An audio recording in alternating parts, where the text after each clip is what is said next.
If I were able to talk about Gothic literature for the rest of my life, I think I will be very happy by the end of it. Ooh, which is kind of dark to say. I didn't like that sentence as soon as it came out of my mouth. But I absolutely love Gothic literature, and now I can do it on YouTube. So we are talking about We Have Always Lived in the Castle by Shirley Jackson. I believe it was published like 2 years before she passed. How themes are woven into this novel blew my mind, and I really think that I will be able to read this maybe like every year and pick out something new because it is so incredibly layered. I know Marricat is technically an unreliable narrator, but I have a little soft spot for her, and we will talk about why. If you do not know the novel We Have Always Lived in the Castle and maybe just want a summary, I have a video already made that summarizes the main plot points. It is very broad, so keep that in mind if you want to watch it. Or if you just need a little refresher because you read this years ago and want to know what I'm talking about, that will be in the description box, and I believe I will put something up along the top here for you to click. So something that really stood out to me was the atmosphere of this novel and the element of mystery, because the majority of the family died 6 years ago because of poisoning, while 3 family members remain, which is Marricat, her older sister Constance, and their uncle Julian, who was supposed to die but survived the arsenic poisoning in the sugar. So because we're being told the story through Marricat's eyes, she's this unreliable narrator, and and she seems off, like from the... My cat's running around and I'm getting distracted. She seems off from the beginning. There's something weird about how she views townspeople and ownership, classism, but I believe because you're almost reading it through someone who's like 13 or 15. And it creates this confusion for us of who did it? Who could have done it? Like, could a young girl really kill her family? And I like that as the reader because you're constantly engaging with this novel, not knowing. And you're looking for these subtle hints of who could have killed everyone. You don't meet a lot of characters, so it's not like it could have been this outside influence. But at least if you're me, you're like, oh, Marricat, I like you. I'm not gonna think that you killed your family. Oh yes, she killed her family. And so I think one of the big atmospheric elements is isolation. Now, We Have Always Lived in the Castle. Originally, I think of castle as a place where nobility live. It's exclusive, it's grand, beautiful halls and artwork. Another side to castles is entrapment and isolation, right? Where you're not allowed to be with the general public, and that can be against your will. And it made me question, is this isolation self-imposed, or is it something that the father instilled in them? You know, for example, Patriarchy, where we find that the mother wanted this walkway to be closed off to the townspeople because they were cutting through the Blackwood property to get to the highway, I believe for like a bus or something, right? And so it's the mother that instigated it, but it's the father that put up this fence all around the property, which further encloses the Blackwoods from the rest of town. So was it ever really her choice? We're told that it was because of the mother, but I don't know. There's just something that it's always the act of the man that affects the women in the Blackwood family. So especially when we're talking about the mother and the father co-creating this isolation for the family, it makes me think about like one single person and the isolation that we put ourselves in. Maybe this is just revealing about me, but the tug of war in knowing you should go out, be in the world, get experiences, be around different people, but this intense need to feel like you have to retreat, wanting to put up fences, be in your home, not have any influence of the outside world, but knowing that's how you get better. Having this argument almost in your mind, these like two personalities, I think that's a really interesting way that Jackson is exploring this need for isolation. Now, an absolute staple in Gothic literature is family decay, this family lineage just dropping off, rotting away. And you know, it even makes me think about the Blackwood last name, Blackwood. It makes me think of rot. So even in the name itself, it consumes people who enter this family, where they lose their identity and become in this rotted lineage. Now on page 42, we're talking about great aunts. It says, all the Blackwood women had made food and had taken pride in adding to the great supply of food in our cellar. So there's just supposed to be tons of canned foods in the cellar. And Constance, it says, each year Constance and Uncle Julian and I had jam or preserves or pickle that Constance had made, but we never touched what belonged to the others. Constance said it would kill us if we ate it. Which, why? Why would this beautifully preserved food kill later family, right? I think that just reveals, if they were to eat the food of past relatives, it would almost be like ingesting their way of life, of conforming to the Blackwood men and always being of service to the men, which again is this patriarchal society versus a matriarchal. In the first chapter, Marricat is talking about how Constance should have had this house in town, and that was rightfully hers because their mother was born there. And so there's always just these little hints and nods that because of society, they have had to go along with the men being at the top and the women just getting the leftovers and following along with it. What if it was a matriarchal society? And if it were so, would that have prevented the violence that Marricat felt she had to enact on her family in order for her to save Constance and herself? That's what I think. And it kind of makes me think of the yellow wallpaper by Charlotte.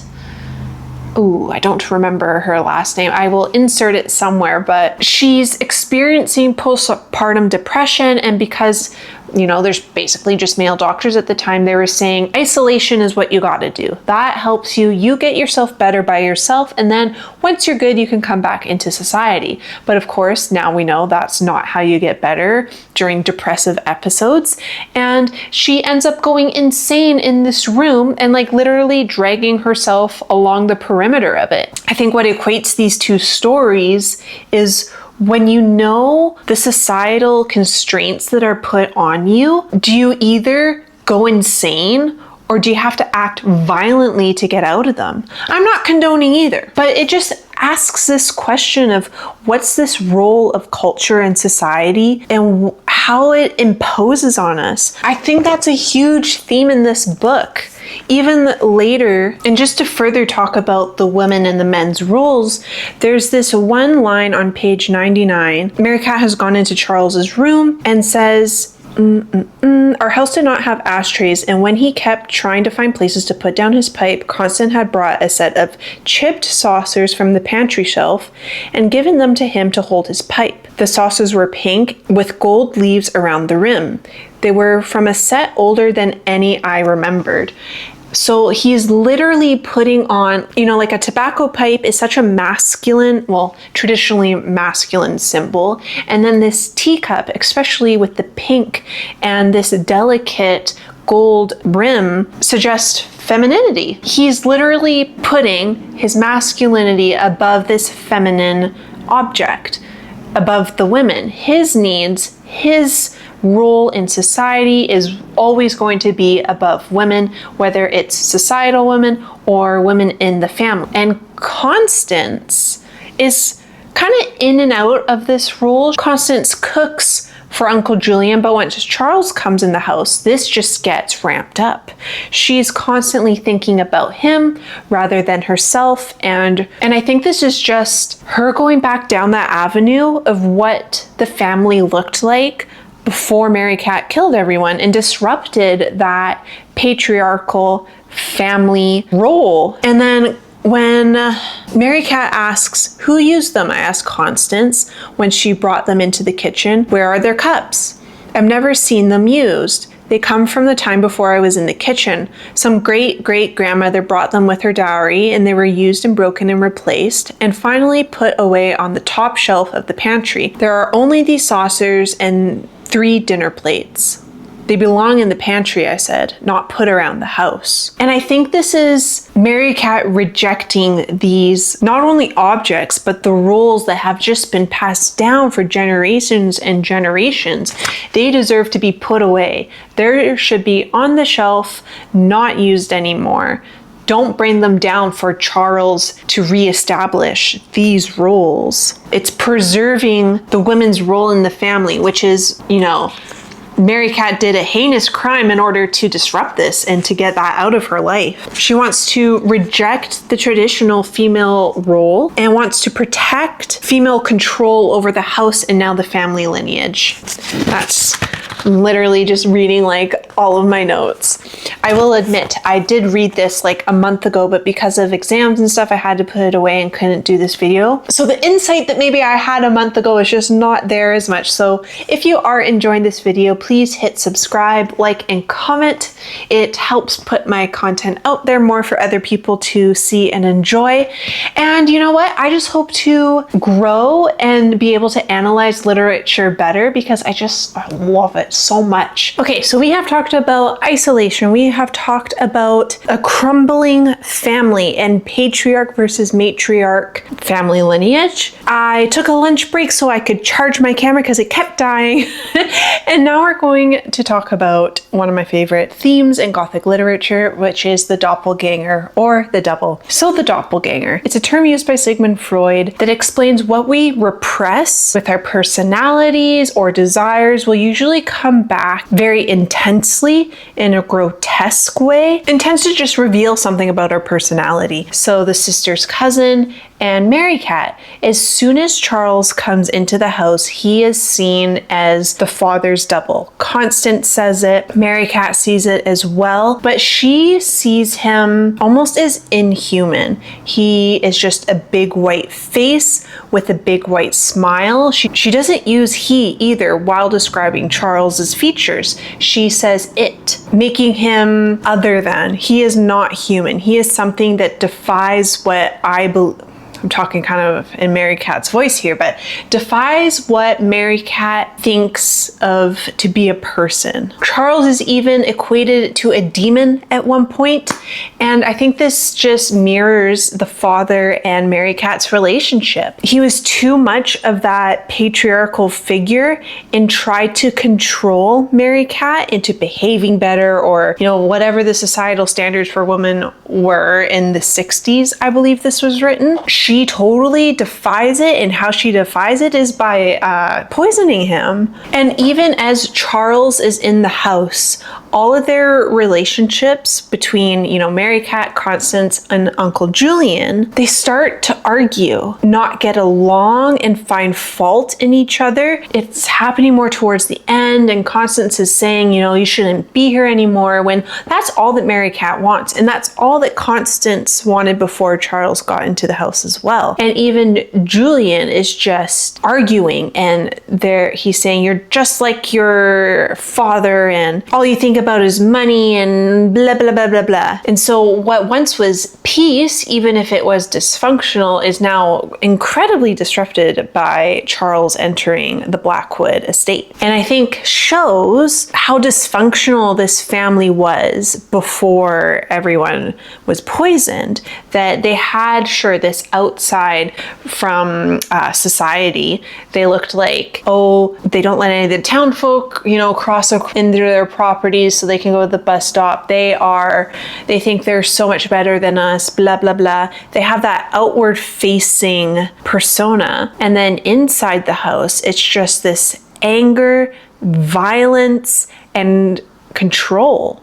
I also think that it shows how like forgotten Marricat was in the family, because once Charles gets in, there's almost not a space for Marricat. Constance is doting on Charles. It's all about Charles. And there was other men in the family before they were poisoned. There was the brother, the father, and even Julian was supposed to go. And Julian, at some point near the end of the book, says that Marricat died, that she died in the orphanage after the family was gone due to neglect. And Charles is like, she's right here. Like, what are you talking about? It almost made me believe, like, oh yeah, that makes sense. Marricat's a ghost. But then you have these interactions where she's been in town, she's bought groceries, so she's not a ghost. But how far outside Marricat was of this family, where she was almost ghost-like, wasn't respected by anyone. Now, the Blackwood estate is supposed to be their like summer house. It's constantly referred to as they were only supposed to be in their summer. We get this scene where I haven't totally unpacked it yet, but Marricat goes to this other summer house on the Blackwood property, which has just been left for rot. Like, it's not even a real house at this point. And it said, you know, the father built it for the summer house, and there was a rat that ran across the door. And so the mom was like, no, we are not going in here. And so they stayed in the original summer house, which is where the majority of this story takes place. And Marricat has this fantasy there where she acts like her family doted on her. Almost like this is how she wished it would have gone, right? Like they love her, they're telling her to have more food, Marricat is always right. Well, this could be seen as how manipulative Marricat can be and how she wants absolute control and got rid of everyone so she can control the only person she loves, which is Constance. I think it just shows what a place the family put Marricat into, that she was so unloved that she had to create this fantasy of what she wished could have happened. You know, when you wish you said something, you wish you said like a comeback to someone who had been really rude to you, but it's the day later that you think of it. And so you replay it over and over in your mind as a way to almost cement it into your brain that it did happen and make yourself feel better. That's almost what she's doing here. She's trying to make herself feel better about maybe this possibly very abusive home that she grew up in. I realize we're supposed to be talking about the doppelganger. And again, Marricat, you know, starts a fire in order to get Charles out of the house. She just wants him to leave. But he is refusing. He's like, no, this is like my place now. For Marricat to get out of this situation, it burns the whole top floor of the house down. Yeah, gets her wish. It's her and Constance now who are just living in the kitchen, and it will be just them until the end of time. So not only does Charles give us a window into the events that led up to the family's poisoning, he really shows this wedge that gets put into the family once he enters the Blackwood home, and how Marricat believed her only way of getting out of this situation was to poison everyone. How dysfunctional family relations can be, and especially when you're in an isolated area like a castle, which is totally a trope in Gothic literature. It's always happening in some sort of isolated castle.